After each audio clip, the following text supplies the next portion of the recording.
Stop it. Okay. Hello, everyone. My name is Jonathan Gunn. I'm a 22-year-old who lives in East Bridgewater. I am an advocate on both the state and national levels, a cancer survivor who happens to have autism with a vision of helping others in any way I can. I have learned from a very young age how to turn a traumatic experience into a positive difference. I am also the official ambassador for Operation House Call through the Arc of Massachusetts. I want to share this with you because I was listening to you all speak about the challenges at hospitals. For my work with Operation House Call, we train medical students how to best communicate and treat their patients with IDD and autism. Wow. What did you say, Phil? I didn't say anything. Oh, sorry. Well, now back to your regularly scheduled program. Police training is important to me because I believe that everyone deserves to have the right supports in their lives, including all interactions with the police in our community. Oh. I did not, I thought. Sorry. I know, my bad, people. No worries. As a person who happens to have a disability, I know firsthand about the needs for understanding and education. I believe we can all do this together with understanding and education. Too many people are being hurt or even killed due to a lack of training or understanding. This is not okay.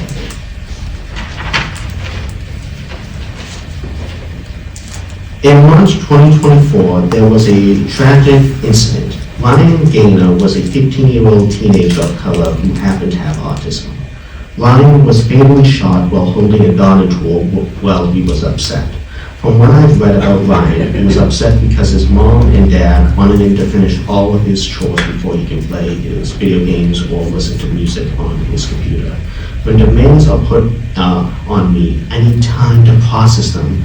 If I had something else on my mind at the time, it makes me think that if Ryan, it makes me think if there was proper training, Ryan would still be here.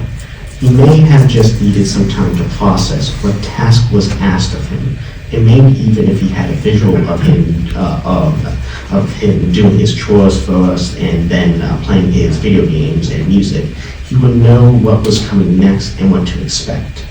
Not knowing and feeling overwhelmed can cause a lot of deregulation. For someone like me, when emotions become too overwhelming, they can lead to behaviors such as self-injuries, throwing things, hurting others, running, etc.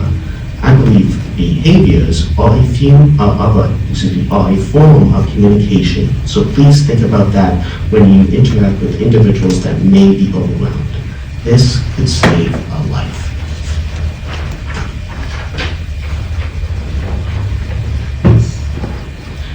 As an individual who happens to have autism, there is no one better than someone with lived experience, like me and other self-advocates that happen to have disabilities, families or of loved ones with disabilities, to provide information to existing law enforcement and correction officers in noticing the signs of autism and IDD, and how to appropriately interact with these individuals with lived experience. We can offer solid examples which include multiple perspectives, topics, cultures, and histories.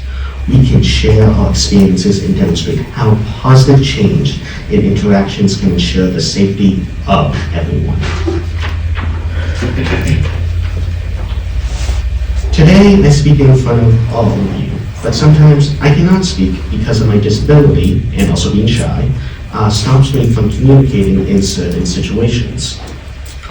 When I was younger and out with my mentor, he parked his car in front of his dorm and told me he would be right back. Well, I was sitting in the car, a policeman tapped on the window. Thankfully, I had a plan for situations like this. I remember being nervous, but I pulled out my wallet and handed the policeman an ID my mom made for me. The card had my picture, name, and age, and a sentence that said, "I'm not being rude, I have autism and sometimes shut down and cannot speak. When I don't know someone or there is an unexpected situation, please call my mom and or dad with any concerns or questions." The policeman was kind and told me it was no problem, but to let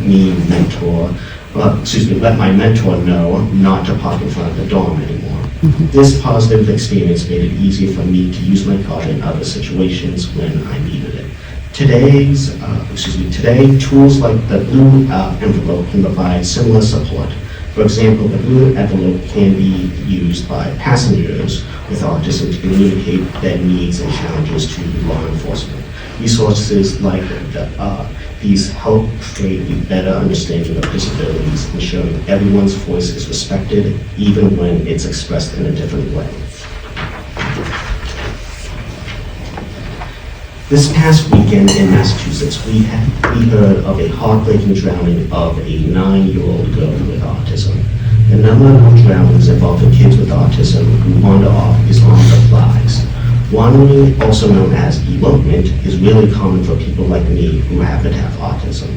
Sadly, too often when a child with autism wanders, it can end in tragedy because first responders aren't trained to immediately search nearby water, pools, and ponds. Kids with autism are often drawn to water, which is why it's so important for officers and first responders to know this fact.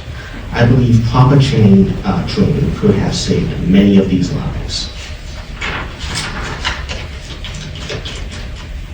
But there is something we can all do about this. There are currently 2 important bills that we must pass into law. Here are what these laws are about. The Blue Envelope Program. This law would help police officers and drivers with autism communicate better. Autistic drivers can get a blue envelope to keep in their car. The envelope will have their license, registration, plus information about their autism and how they communicate best.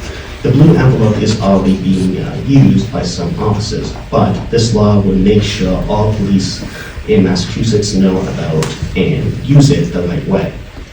The next bill is the Autism Police Training. This law would make sure police and correction officers get comprehensive training on how to engage and communicate with people who have autism or disabilities. These laws can help keep people with autism safer. We need your help to contact lawmakers and ask them to pass these laws soon. I feel so privileged that my encounters with the police have been positive so far, but I know they could have gone differently. My goal for more people to be comfortable interacting with police and for the police officers to be comfortable with every member of the disability and autism community. Any questions? Love it.